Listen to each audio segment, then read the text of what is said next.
Hi guys, and as you can see, I'm not at home today. I'm in London and I'm here to visit CanJam 2023.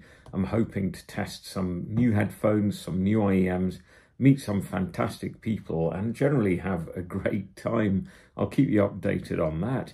But today's video is about the Apple or Beats Studio Pro.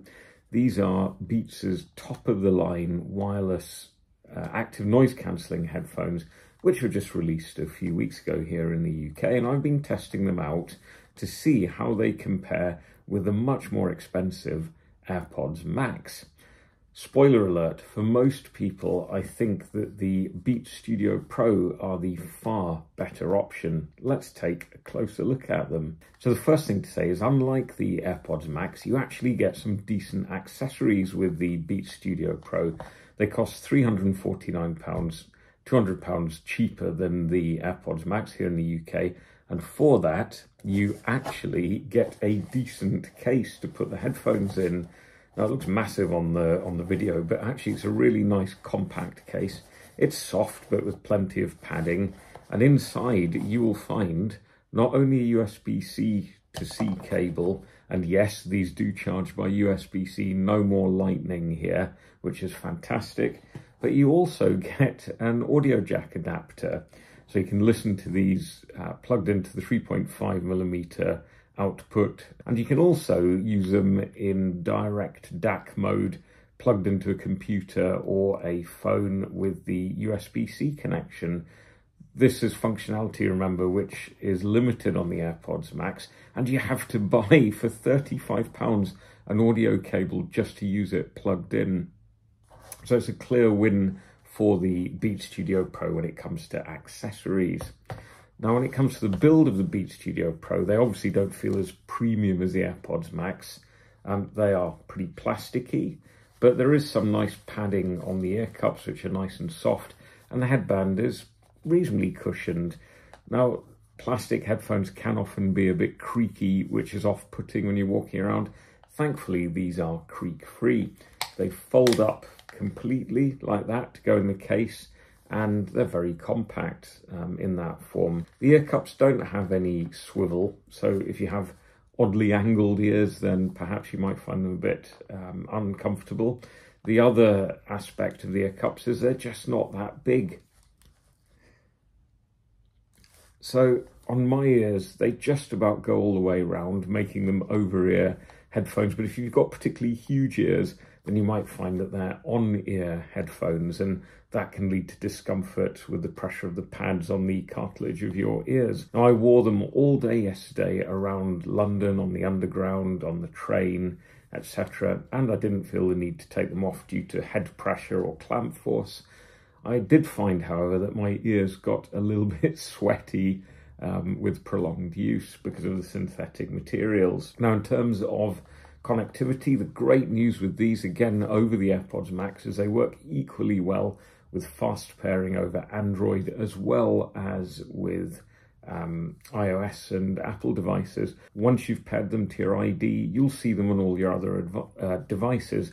Although with Apple devices, they will not fast switch like the AirPods Max will. I believe they don't have the particular chip that enables that. So certainly if you're an Android user, you'll immediately find them a lot more appealing than the AirPods Max. In terms of Bluetooth connectivity, we get the AAC codec. We don't get LDAC or any kind of semi-lossless thing. For me, that's not a deal breaker because these are meant to be worn on the go. You have 3 noise cancellation modes, as is the norm. You have all options off, then you have noise cancelling on, and then you have a transparency mode. Now, the noise cancelling on these is surprisingly great. So as people who live or work or travel through London know, it's probably one of the noisiest cities in the world, with all the traffic, the tourists at the moment. It's peak tourist season here in the UK, and on the phenomenally noisy public transport, especially the underground.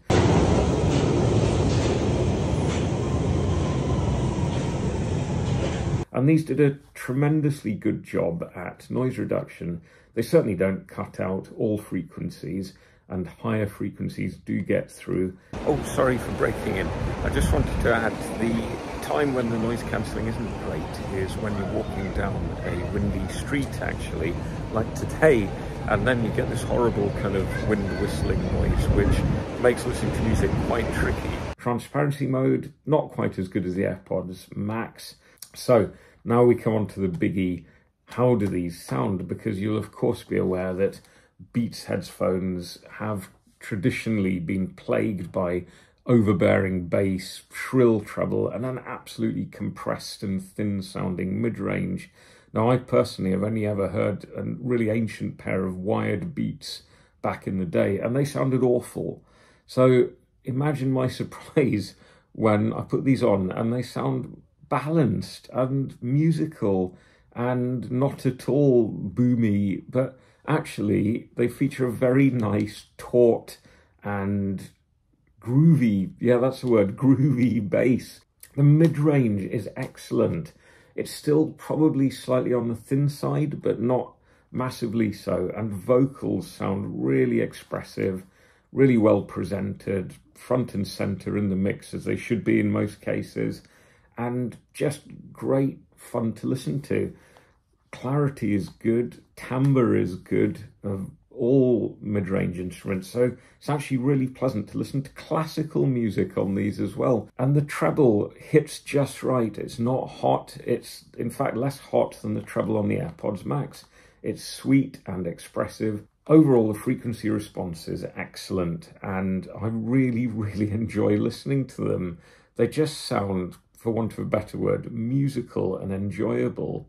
There are a couple of downsides, and number one, they have a very narrow soundstage, and you'd expect that. They're closed cup headphones, closed back headphones. They don't let too much noise leak out, but that means that it's a very much in the head sensation rather than an expansive one. Within that kind of closed soundstage in your head, I think the instrument separation's okay. It's not brilliant, but the imaging isn't great, so it's very, very hard to pinpoint individual instruments in the mix. Detail resolution, it's not great. It's better on the AirPods Max. But overall, I think more people will enjoy the sound signature of the Beats Studio Pro than they will of the AirPods Max, which I think have got a lot of sub-bass and a lot of treble, and I find the mid-range to be weirdly disconnected on the AirPods Max, whereas here it's very engaging.